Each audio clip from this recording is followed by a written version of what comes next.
आज हम बात करने जा रहे हैं शिप्रा नदी के बारे में।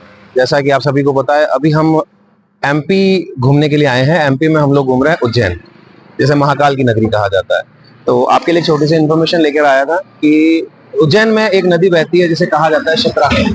उज्जैन जो कि महाकाल की शिप्रा नदी के किनारे पर बसी हुई है।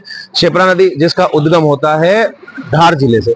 शिप्रा जो कि 196 किलोमीटर के दरमियान में बहती है और फाइनली ये अंत में जाकर के मिलती है मंदसौर जिले में। मंदसौर जिला जो उज्जैन में ही, मंदसौर जिला जो एमपी में पड़ता है और मंदसौर में ये मिल जाती है चंबल के साथ।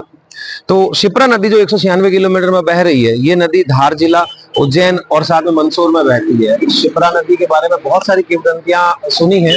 जैसे कई लोग कहते हैं कि जो शिप्रा नदी है उसके लिए भगवान विष्णु ने वराह का अवतार लिया था। कोई कहता है वराह जो थे उनके हृदय से जो इस शिप्रा नदी का उद्गम होता है। कोई कहता है कि विष्णु भगवान के रक्त से ये नदी बहती है। आज वर्तमान में शिप्रा नदी का अस्तित्व खतरे में है। शिप्रा नदी जो है कि थोड़ी मतलब कह सकते हो आपकी दूषित हो गई है, लेकिन फिर भी काफी हद तक इसकी कंडीशन जो है वो अच्छी है। शिप्रा नदी की दो प्रमुख नदियां होती है, पहली है खान और दूसरी है गंभीर नदी। गंभीर नदी पर एक बांध बना हुआ है जिसे कहा जाता है गंभीर बांध, वो भी यही उज्जैन में ही स्थित है। शिप्रा नदी के बारे में 3 इंपॉर्टेंट फैक्ट बता रहा हूँ। सबसे पहला कि शिप्रा नदी के बारे में ब्रह्म पुराण जो है हमारा, उसमें हमें इंफॉर्मेशन मिलती है। दूसरी बात, इसके बारे में हमारे जो कालिदास जी उन्होंने अपने एक महाकाव्य मेघदूत में वर्णन किया है। और तीसरा सबसे इंपॉर्टेंट हमारा आ जाता है स्कंद पुराण, जिसमें भी हमें शिप्रा नदी के बारे में जानकारी मिलती है।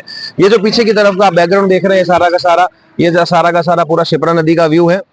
ये शिप्रा नदी दिखाई दे रही है आपको, ठीक है। पीछे की तरफ आपको जो देख रहे, चलिए अब मैं कहता हूँ हमारे कैमरामैन को, वो आपको एक बार दिखाएंगे पूरी शिप्रा नदी के बारे में। ये आप जो भी दिखाई दे रही है आपको, ये पूरी शिप्रा नदी है।